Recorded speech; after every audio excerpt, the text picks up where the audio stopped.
Beaucoup pensent que pour avancer, ils ont toujours besoin d'une main qui les soulève, d'une épaule sur laquelle s'appuyer ou d'un groupe qui les pousse.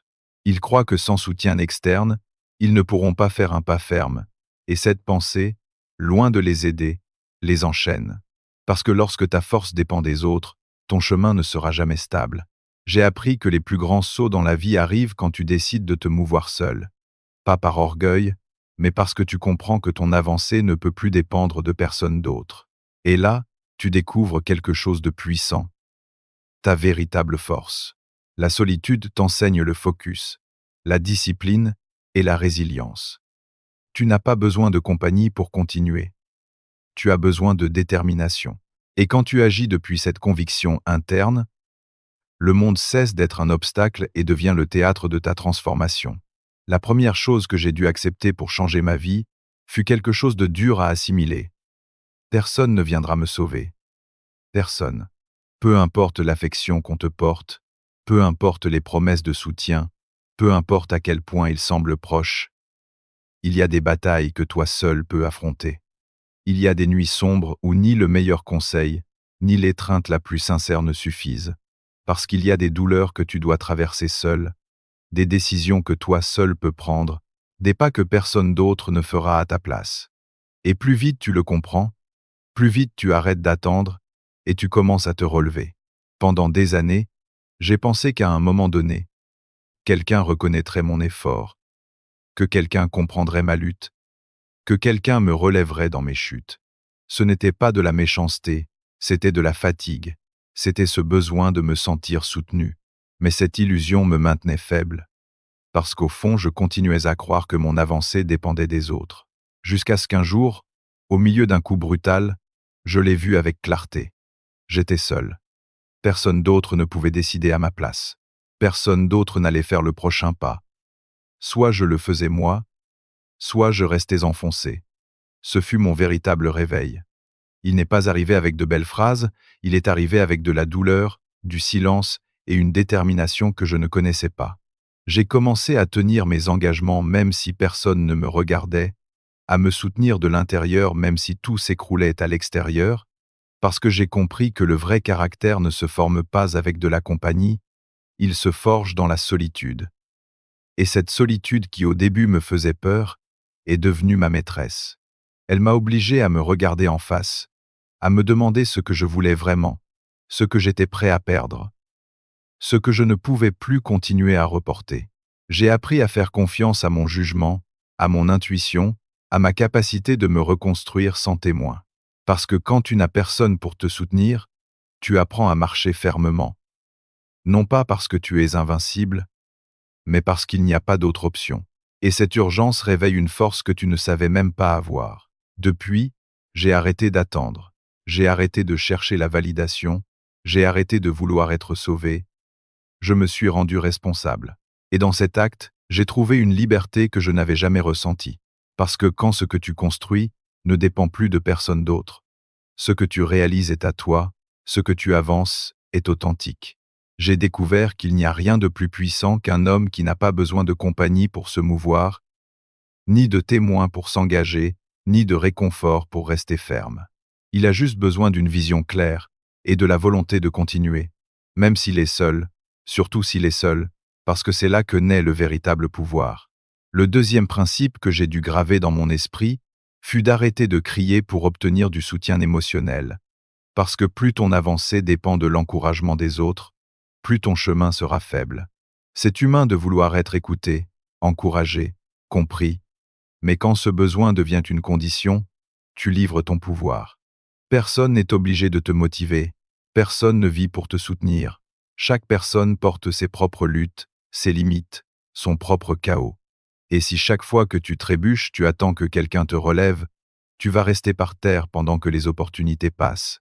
Je l'ai vécu, je racontais mes rêves en espérant de l'enthousiasme, je partageais mes échecs en espérant du réconfort, je montrais mes blessures en espérant de la compréhension, et quand je ne recevais pas ce que je voulais, je me frustrais, je me sentais abandonné, mais ce n'était pas de l'abandon, c'était la réalité. La vie ne tourne pas autour de mes émotions. Personne n'a l'obligation d'être là à chaque chute. Comprendre cela ne m'a pas rendu insensible, cela m'a rendu plus fort. Le jour où j'ai lâché l'attente d'être compris, j'ai senti une légèreté. Mes pas ont cessé de dépendre des réactions externes, j'ai appris à me relever par conviction et non par applaudissement. J'ai découvert que le plus grand soutien naît de l'intérieur, du respect que tu te donnes quand tu tiens parole, de la force que tu accumules en avançant en silence, de l'engagement que tu maintiens même si personne ne le voit, parce que quand tu réussis à rester ferme dans tes jours les plus gris, quand tu travailles sans témoin, quand tu construis sans que personne n'applaudisse, ton regard sur toi-même change, tu te respectes plus. Et ce respect, personne ne peut te le donner, il se forge dans la solitude, dans la fatigue, dans la constance invisible. Arrêter de mendier le soutien ne signifie pas se fermer à l'amour, ni aux connexions profondes.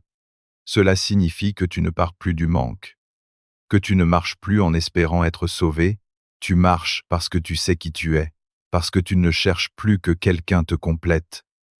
Tu es dans le processus de te compléter toi-même, et cette différence change tout. Un homme qui prend en charge ses émotions arrête d'exiger et commence à offrir. Il ne nécessite plus, il choisit, il ne demande plus, il crée, il ne supplie plus, il se soutient. Et quand tu arrives à ce point, ton énergie change, les autres te voient différemment, parce que tu ne dépends plus de la validation pour avancer. Tu peux être entouré de personnes, ou absolument seul, et pourtant ton cap reste clair. Tu n'es plus guidé par la peur de l'abandon. Tu es guidé par ton objectif. Tu n'agis plus pour être vu, tu agis parce que tu sais où tu vas, et si quelqu'un décide de t'accompagner, tant mieux, et sinon tu avances quand même la tête haute, les pieds fermes, la volonté intacte. C'est la différence entre celui qui essaye et celui qui réussit. Celui qui réussit n'attend pas de tape dans le dos. Il ne cherche pas l'approbation.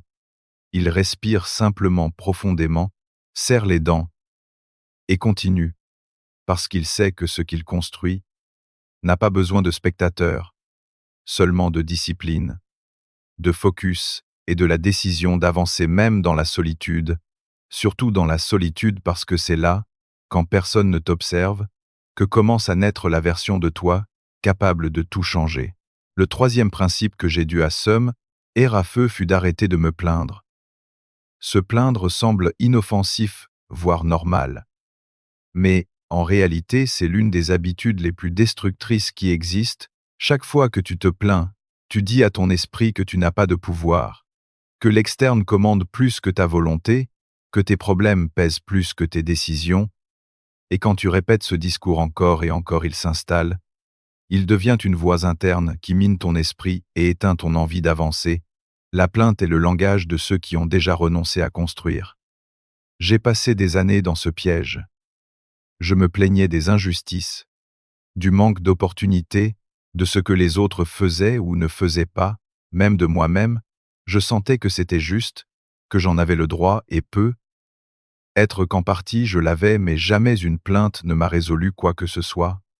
Jamais elle ne m'a donné plus de force, jamais elle ne m'a rapproché de mes objectifs. Au contraire, elle m'enfonçait, elle me faisait sentir victime, elle me laissait en attente de solutions qui n'arrivaient jamais. Et le pire, c'est que peu à peu, elle me poussait au cynisme, à penser que rien ne changeait, que rien n'en valait la peine, qu'il valait mieux abandonner. Et là, on commence à mourir en vie. Jusqu'à ce qu'un jour, devant le miroir, je me pose la question la plus dure de toutes: combien de ce qui me fait mal je le maintiens moi-même, en ne faisant pas ce que je sais que je dois faire? Combien j'ai alimenté avec ma passivité, avec mes excuses, avec mes plaintes? La réponse fut douloureuse, mais elle m'a libéré. Parce que ce jour-là, je ai arrêté de me déguiser en victime, et j'ai repris le contrôle. J'ai décidé de devenir quelqu'un qui agit, pas quelqu'un qui se lamente, quelqu'un qui regarde ce qui ne va pas et l'affronte, pas avec des plaintes, mais avec du travail, pas avec des mots, mais avec des résultats. Et j'ai commencé à changer le pourquoi moi par une seule question: que puis-je faire moi avec ça? Pas ce que les autres devraient faire, pas ce que le monde devrait changer, mais moi. Et répéter cette question tous les jours m'a transformé. Ce que je voyais avant comme des murs a commencé à devenir des chemins. Où il y avait de la rage, j'ai commencé à trouver de l'impulsion. Où je pensais abandonner, j'ai commencé à prendre des décisions. Je suis passé de spectateur à protagoniste. Et dans cette action silencieuse, j'ai commencé à récupérer le respect pour moi-même. Parce que quand on se plaint, on perd de la dignité, mais quand on agit même avec peur ou avec des doutes, on s'élève.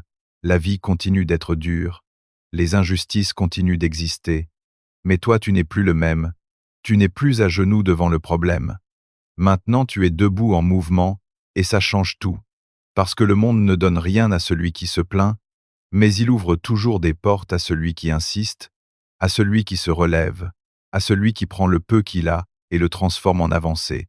Aujourd'hui, si quelque chose me fait mal, je ne me plains pas, je bouge. Si quelque chose me manque, je ne me lamente pas, je le construis. Si quelque chose m'indigne, je ne crie pas, j'agis. Et si je suis seul, sans applaudissements, sans compagnie, je continue pareil, parce que j'ai compris que celui qui s'habitue à se plaindre a besoin de complices qui justifient sa paralysie. Mais celui qui lutte en silence ne cherche pas d'excuses, il cherche seulement une direction, et il a la détermination de ne plus jamais dire « je ne peux pas ». Parce que tu peux, tu as juste besoin de commencer, faire taire la plainte, serrer les dents et avancer, même si tu es seul. Surtout si tu es seul. Le quatrième principe qui a transformé ma vie fut d'apprendre à construire ma propre discipline quand il n'y avait personne pour me pousser. Parce que soyons honnêtes, c'est facile de tenir parole quand tu as quelqu'un sur ton dos, quand tu sais qu'on t'observe, quand il y a des dates, des règles et des conséquences claires. Mais quand tu es seul, quand personne ne te presse ni ne te corrige, quand il ne se passe rien si tu échoues, c'est là que se révèle vraiment de quoi tu es fait. Elle arrive dans l'intimité, dans ces moments où toi seul sais si tu as tenu parole ou non. Je me suis rendu compte que tant que j'avais des chefs, des professeurs ou des limites externes, c'était facile de rester en ordre. Mais dès que ces structures disparaissaient, ma force s'écroulait. Je me faisais des promesses que je ne tenais pas, je faisais des plans que je n'exécutais jamais, je me trahissais moi-même, et même si personne ne le remarquait, moi je le savais, et chaque fois que je ne tenais pas parole en secret, quelque chose en moi s'affaiblissait. Parce que tu peux tromper tout le monde, sauf toi-même. Et vivre en sachant que tu ne fais pas ce que tu dois, c'est une condamnation silencieuse. Ce jour-là, j'ai compris que je devais devenir ma propre autorité, mon propre leader. Personne n'allait me lever tôt. Personne n'allait me rappeler d'arrêter de perdre du temps. Personne n'allait m'exiger de la discipline. Ça devait naître de moi. Et quand cette conscience s'installe, tout change. Tu arrêtes d'agir pour satisfaire les autres, et tu commences à agir pour ne pas te trahir. Ta parole devient un pacte. Et si tu dis que tu feras quelque chose, tu le fais, non pas parce que quelqu'un te surveille, mais parce que tu te l'es promis, et ça suffit. Cette discipline ne s'enseigne pas dans un manuel. Elle se construit jour après jour. Oui, c'est inconfortable. Oui, ça fait mal parfois, mais c'est profondément libérateur, parce qu'il arrive un moment où tu n'as plus besoin que personne te motive ni te fixe des limites. Tu ne dépends pas de circonstances externes, seulement de ta décision. Tu deviens quelqu'un qui avance même quand il n'en a pas envie, qui tient parole même si personne n'applaudit, qui reste ferme même quand il est complètement seul. Je veux que tu retiennes bien ceci, ta discipline est ta véritable liberté. Ce n'est pas une prison. C'est une déclaration silencieuse que tu peux tenir ta parole dans les pires jours, que tu n'as pas besoin de témoins pour être fidèle à toi-même, et c'est là que naît le respect de soi. Quand tu te vois tenir parole à l'homme que tu as promis d'être, ça n'a pas de prix. Si ce message te résonne, abonne-toi. Cette chaîne est pour ceux qui forgent leur caractère dans l'obscurité, pour ceux qui n'ont pas besoin de projecteurs pour exister, et laisse-moi dans les commentaires, quelle habitude es-tu prêt à maintenir même si personne ne te le demande? Écris-le, pas pour moi mais pour toi, parce que quand tu déclares en silence ton engagement, ta vie commence à bouger pour de vrai. Souviens-toi, la discipline n'est pas ce que tu fais quand tu es inspiré, c'est ce que tu choisis quand personne ne te regarde. Le cinquième principe qui a changé ma vie fut d'apprendre à être ma propre source de validation. L'une des erreurs les plus coûteuses que nous pouvons commettre est de dépendre de l'approbation des autres pour avancer, croire que nous avons besoin d'un bien joué, d'un je t'admire, d'un applaudissement pour continuer à marcher. Tant que ta force dépend de ce que les autres pensent, tu seras toujours fragile, parce que la validation externe est instable, elle se dilue. Et la plupart du temps, elle est teintée par les peurs et les limitations de ceux qui la donnent. Je l'ai vécu moi-même. J'ai passé des années à attendre cette parole d'encouragement, cette reconnaissance qui me dirait que j'allais dans la bonne direction. Quand elle arrivait, je me sentais invincible. Mais quand elle n'arrivait pas, je me dégonflais, je commençais à douter, à remettre en question des décisions qui au fond naissaient d'une conviction réelle. Et un jour j'ai compris, le problème n'était pas que les autres ne voyaient pas ma valeur, le problème était que moi-même je ne la validais pas. Parce qu'il ne me suffisait pas de savoir que ce que je faisais était correct, j'avais besoin que quelqu'un d'autre le confirme. Ce fut lors d'une nuit de frustration que je me suis confronté à une question dure. Ai-je vraiment besoin que quelqu'un approuve la vie que je suis en train de construire? Veux-je être un homme qui avance par conviction ou un homme qui dépend d'applaudissements pour bouger? Ce fut le point de rupture. Depuis, j'ai commencé à entraîner une habitude différente, me regarder avec honnêteté chaque jour et me demander si j'avais été cohérent, si j'avais donné le meilleur de moi-même, si j'avais agi avec un objectif. Et si la réponse était oui, alors ça suffisait, je n'avais pas besoin de témoins, je le savais. Ce changement intérieur m'a donné une force que je n'avais jamais eue, parce que quand ton standard interne pèse plus que les opinions externes, tu ne te freines plus, tu ne te contamines plus, tu ne te brises plus. Pour t'intégrer, tu deviens solide, déterminé, blindé de l'intérieur. Ce n'a pas été un virage immédiat, c'était un entraînement quotidien. Apprendre à reconnaître mes progrès même si personne ne m'applaudissait, apprendre à maintenir ma vision même si personne ne la comprenait, apprendre à marcher droit même si le monde semblait m'ignorer. Quand tu apprends à te valider de l'intérieur, chaque pas devient un acte de respect envers toi-même. Tu ne cherches plus qu'on te voie, tu cherches à être en paix avec toi, et cette paix ne se négocie pas. Depuis, je me célèbre en silence quand je tiens parole. Je me corrige avec fermeté quand j'échoue, je me parle avec respect et je me guide avec clarté. Je n'ai pas besoin de scène ni d'audience, juste cette conversation constante avec moi-même, parce que j'ai compris que le vrai respect ne se demande pas, il se construit. Et si tu veux que les autres te respectent, arrête d'abord de mendier leur approbation, apprends à te donner du crédit, à te valider de l'intérieur, à marcher avec certitude sans besoin d'applaudissements. Le monde finit toujours par répondre à cette force intérieure qui ne demande plus la permission d'exister. Le sixième principe qui a transformé ma vie fut d'apprendre à me relever rapidement chaque fois que je tombe. Pas avec des discours d'auto-assistance, pas avec de belles phrases qu'on répète pour calmer la culpabilité, mais avec une action immédiate, avec des pas concrets qui me ramènent sur le chemin, parce que j'ai compris quelque chose de simple, peu importe à quel point tu es fort, discipliné ou clair, tu vas trébucher. Il y aura des jours où tu trahiras ta parole, où ta routine se brisera, où l'impulsion te gagnera, et c'est là, juste là, que se mesure ton engagement réel. Parce que n'importe qui peut avancer quand tout coule. Mais le vrai caractère se voit dans ce que tu fais après l'erreur. Pendant longtemps, je me punissais quand j'échouais. Un jour perdu devenait une semaine de reproches. Une mauvaise décision ouvrait un monologue interne. Encore une fois, tu as tout gâché, tu ne changeras jamais. Et ce dialogue de culpabilité déguisé en exigence était plus destructeur que l'erreur elle-même. Parce qu'au lieu de me corriger, je m'enfonçais, jusqu'à ce que je comprenne quelque chose de clair. Chaque minute que je passe à me lamenter est une minute de moins que je peux utiliser pour corriger. Le vrai guerrier n'est pas celui qui ne tombe jamais, c'est celui qui se relève sans dramatisme, qui corrige rapidement et continue. Depuis, j'ai changé mon approche, je ne me demande plus pourquoi j'ai encore échoué. Maintenant, je me dis, que fais-je maintenant pour revenir sur le chemin? Je ne m'étiquette plus comme faible. Je me dis la vérité. Je me suis négligé.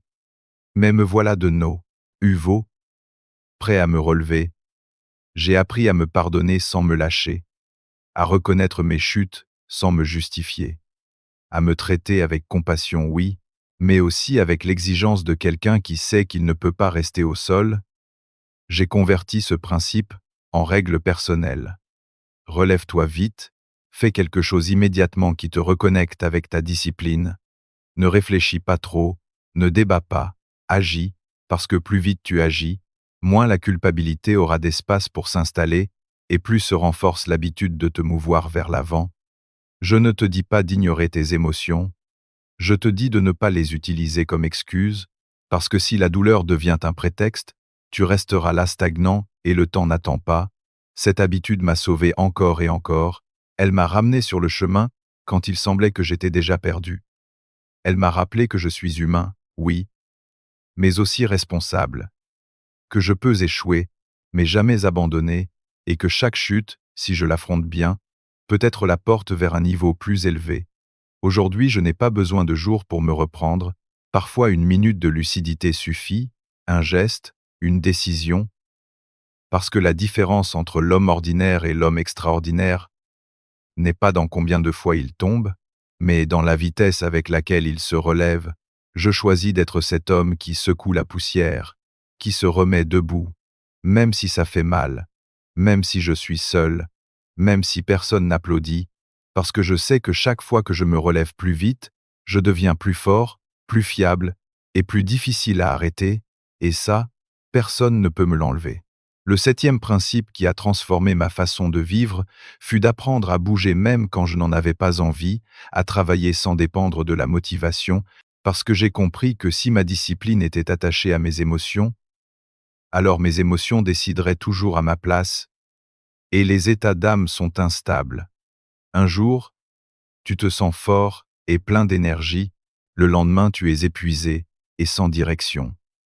Si tu n'apprends pas à agir sans avoir besoin de te sentir inspiré, tu passeras ta vie piégé dans ces montagnes russes émotionnelles où tu n'as jamais le contrôle. Pendant longtemps, je me cachais derrière des excuses subtiles. Je me disais aujourd'hui je ne suis pas prêt. Je commence mieux demain. J'ai besoin d'être de meilleure humeur pour bien faire. Je ne veux pas me forcer parce que ça ne sortira pas parfait. Et derrière toutes ces phrases, il y avait la même chose. Peur de l'effort constant, peur de l'inconfort, peur de m'affronter moi-même dans ces jours gris où tout en moi me demandait d'abandonner jusqu'à ce que je découvre une vérité dure mais libératrice. Si tu agis seulement quand tu te sens bien, tu n'accompliras jamais rien qui vaille la peine. Ce jour-là, j'ai fait un pacte avec moi-même. Je vais tenir parole, même si je n'en ai pas envie. Je vais avancer, même si je suis fatigué. Je vais travailler même si mon esprit crie de tout laisser pour plus tard. Pas parce que je suis de fer, pas parce que je ne ressens pas, mais parce que mes objectifs pèsent plus que mes émotions et mes rêves méritent plus que mes excuses. Et depuis, j'ai commencé à décider en fonction de ce qui devait être fait, pas en fonction de ce que j'avais envie de faire. Au début, c'était dur. Le travail se sentait vide, mécanique, sans émotion, mais avec le temps, cette répétition s'est transformée en confiance. Parce que chaque fois que j'agissais sans envie, je me prouvais que je n'étais plus esclave de mes impulsions, j'ai découvert que je pouvais bouger avec douleur, avec fatigue, avec peur, et cette expérience m'a donné la liberté de ne pas dépendre de la motivation, la liberté de savoir que je pouvais me soutenir seulement avec mon engagement. Aujourd'hui, je ne me demande plus si j'ai de l'énergie, je me demande si j'ai donné ma parole, parce que la motivation va et vient, mais la discipline reste. C'est elle qui te soutient quand tout s'écroule, qui te pousse quand il n'y a pas de clarté, qui te maintient ferme quand la paresse veut te dominer. Quand tu apprends à bouger sans dépendre de te sentir bien, tu franchis une limite que très peu franchissent, celle de ceux qui font l'histoire. Je ne cherche plus l'inspiration pour commencer. Je trouve l'inspiration dans le fait de ne pas m'être arrêté. Parce qu'au final, ce qui définit un homme n'est pas comment il se sent, mais ce qu'il fait avec ce qu'il ressent, et j'ai choisi d'agir avec peur, avec sommeil, avec doute, mais d'agir quand même.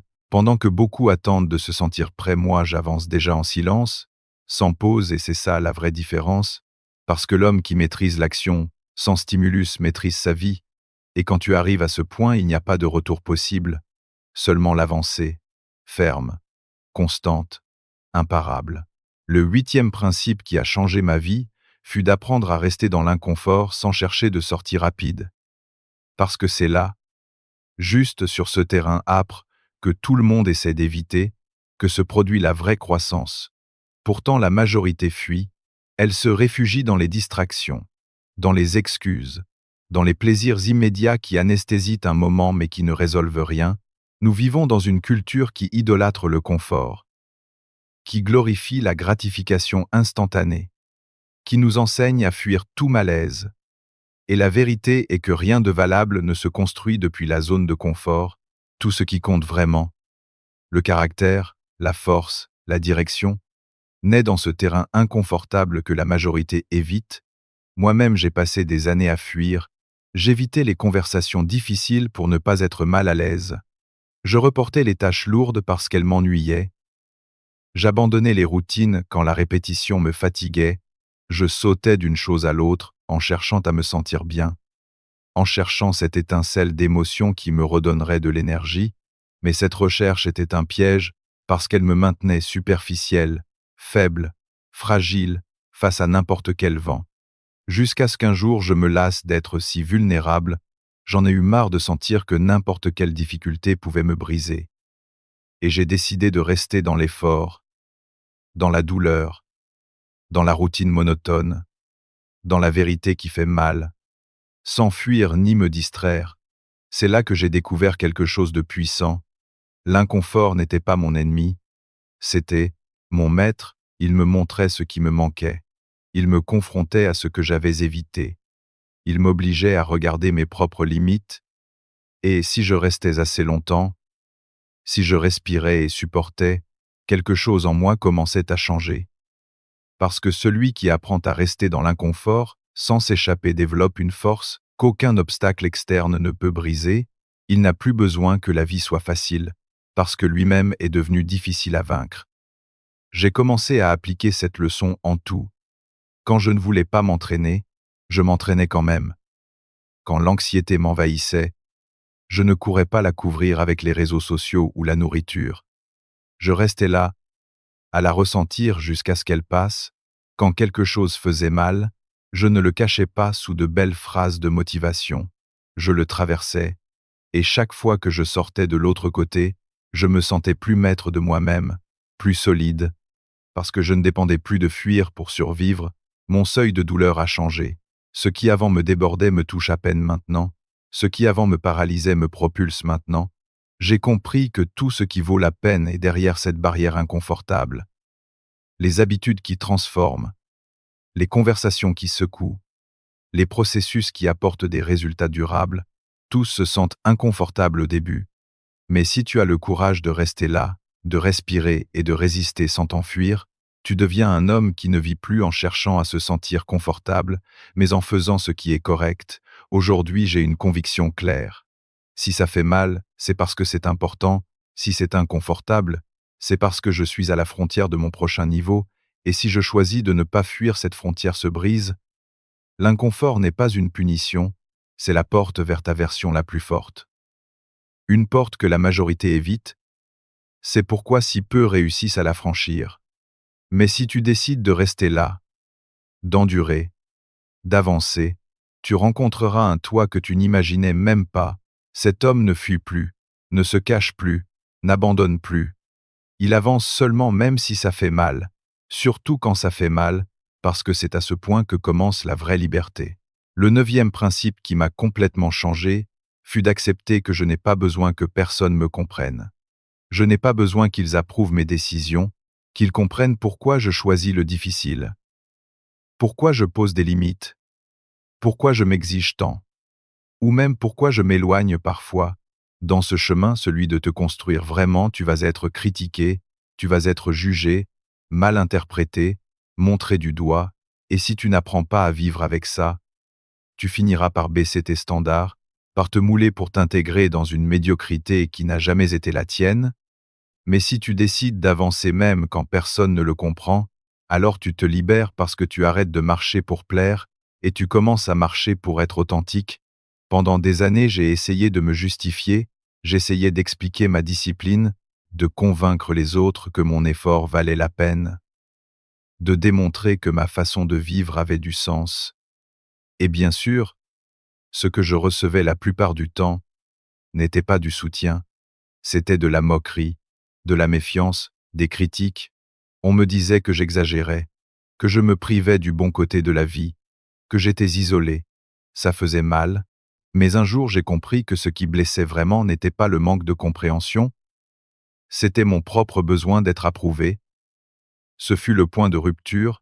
Depuis ce moment, j'ai arrêté de demander la permission, j'ai arrêté de donner des explications inutiles, j'ai appris à dire non, sans justification, à maintenir ma discipline en silence, à garder mes plans sans les exposer. Parce que ma paix ne dépend plus du fait que quelqu'un comprenne mes pas. Elle dépend du fait que moi je sais qu'ils sont corrects, elle dépend du fait que je peux me regarder dans le miroir et sentir de la cohérence avec mes choix. Et crois-moi, cette sensation de cohérence pèse plus que n'importe quel applaudissement. Avec le temps, j'ai parlé moins et montré moins. Je n'avais pas besoin de convaincre qui que ce soit que j'étais sérieux. Celui qui voulait m'accompagner, bienvenue. Celui qui ne voulait pas, qu'il reste à regarder. Parce que mon chemin n'est plus ouvert au vote, j'ai compris que celui qui dépense son énergie à se justifier finit par vivre une vie conçue par les autres. Je ne suis pas venu pour m'intégrer, je suis venu pour accomplir une mission, même si cette mission me laisse seul et dans cette solitude c'est là que je me suis le plus renforcé, où j'ai aiguisé mon caractère, où j'ai prouvé que je n'ai pas besoin d'approbation, seulement de clarté, de discipline et de courage. Aujourd'hui je vis avec une règle simple, si mon âme l'approuve, je n'ai pas besoin que quelqu'un d'autre le fasse. Je ne perds pas de temps à convaincre celui qui ne veut pas voir. Je ne m'épuise pas à expliquer ce qui pour moi est évident. Je marche en silence, ferme, avec un objectif. Parce que quand tu arrêtes d'avoir besoin d'être compris, quelque chose en toi se libère, tu trouves une force qui te permet d'avancer sans distraction, sans bruit, sans peur. Une force qui ne s'hérite pas, qui ne s'enseigne pas, qui se conquiert seulement en marchant dans la solitude, en maintenant le cap même quand tout le monde pense que tu as tort et juste là, quand personne ne te comprend, c'est quand tu comprends enfin qui tu es. Le 10e principe et peut être le plus puissant de tous, fut de comprendre que ce dont j'ai besoin est déjà en moi, pas à l'extérieur, pas dans les conditions qui m'entourent, pas dans l'aide de quelqu'un d'autre, mais dans ma décision de me soutenir quand il ne reste rien, dans cette volonté de continuer même au milieu de la fatigue, de la peur ou du doute. Et cette certitude, tu ne la trouves pas entourée d'applaudissements. Tu la trouves quand tu es seul, face à toi-même, quand il n'y a personne pour te relever, ni personne pour te motiver, et pourtant tu choisis de ne pas te trahir. Ma vie a changé quand j'ai arrêté d'attendre que quelque chose d'externe s'aligne pour pouvoir avancer. J'ai arrêté d'attendre que l'opportunité parfaite arrive, que quelqu'un me donne un signe, que l'environnement se mette de mon côté. Ce jour-là, j'ai compris que si je veux quelque chose, je dois le construire, si quelque chose me fait mal, je dois le transformer, si quelque chose me manque, je dois le chercher, et si je tombe, je dois me relever. Parce que personne ne viendra le faire à ma place. Et bien que cette vérité puisse faire mal, elle est aussi la plus libératrice. Quand j'en ai fait partie de moi, quelque chose s'est allumé. J'ai commencé à bouger avec urgence, à couper l'inutile, à arrêter de gaspiller de l'énergie sur ce qui n'ajoutait rien. Je travaillais en silence avec l'intensité de quelqu'un qui sait que tout dépend de lui. Et bien que le chemin soit long et exigeant, j'ai aussi découvert que c'est le seul qui transforme vraiment, parce que pendant que d'autres attendent des miracles, je ai choisi d'en devenir un. Oui, il y a des nuits où ça semble impossible, des jours où la fatigue pèse plus que la motivation, des moments où tu regardes autour et il n'y a personne, mais c'est là la clé. Si tu décides d'avancer dans ces moments, si tu fais confiance en toi-même quand tu es brisé, si tu agis même si tout tremble à l'intérieur, tu découvres quelque chose que personne ne t'a enseigné, que tu peux gérer plus que ce que tu croyais, que tu n'as pas besoin de perfection. seulement de détermination, que tu ne nécessites pas d'applaudissements, seulement d'intégrité et un feu interne qui ne s'éteint pas. C'est ça le point de non-retour. Quand tu comprends que tu es ton propre soutien, ton propre guide, ta propre réponse, tu n'as plus besoin de béquilles externes. La solitude cesse d'être ennemie et devient maîtresse. Parce que si tu peux avec toi, tu peux avec tout, le monde peut vaciller, les personnes partir, les circonstances s'écrouler. Mais toi tu restes debout, tu ne dépends plus, tu décides, tu ne rêves plus, tu exécutes, tu ne fuis plus, tu affrontes. C'est ça l'homme qui transforme son destin, celui qui a lutté seul, qui n'a pas attendu, qui a choisi de continuer même sans témoin. Et quand tu arrives là, il n'y a plus de marche arrière, parce que tu comprends quelque chose qui change tout. Ce que tu cherchais tant n'a jamais été à l'extérieur, c'était toujours en toi. Tu devais juste y croire, le décider et marcher sans t'arrêter jusqu'à la fin. Au final, avancer seul n'est pas une punition. C'est un privilège. C'est l'opportunité de découvrir qui tu es vraiment quand il n'y a personne autour, quand tu n'as pas d'autre soutien que ta propre parole. Et c'est là, juste là, que se forge la force que personne ne peut t'enlever. Si ce message a résonné en toi, abonne-toi et rejoins-nous chaque semaine. Ceci est un espace pour ceux qui choisissent de grandir.